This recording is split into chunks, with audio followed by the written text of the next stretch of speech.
phải tận anh giữ của cho mình nặng. Go.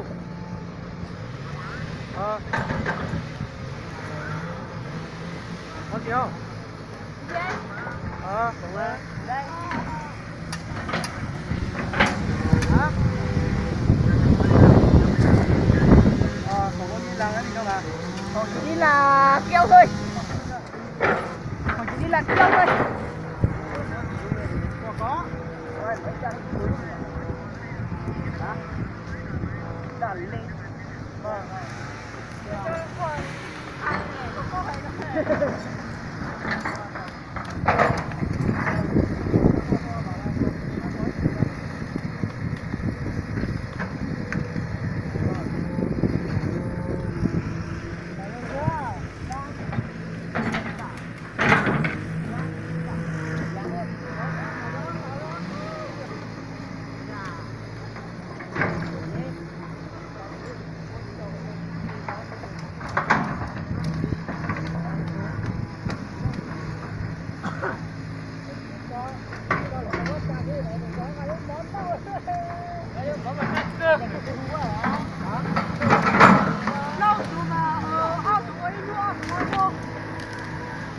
Mong anh nhẹ thôi đè.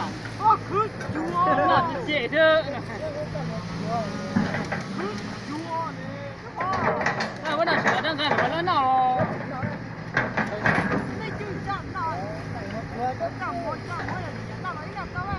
Cái nào cái nào nó lâu tới đến nọ thôi.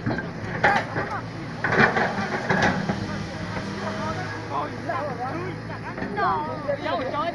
Giờ. Đang theo đây đang đó. Bây giờ cháu chị ta Nó.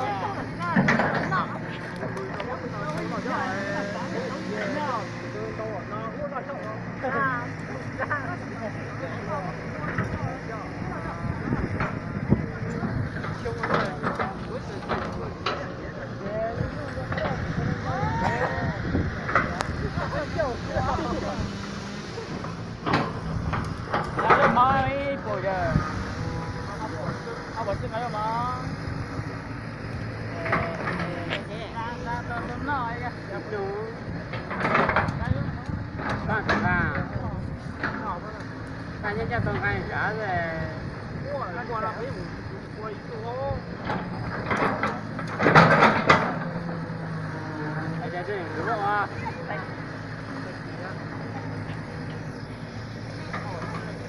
Dạ. Hãy subscribe cho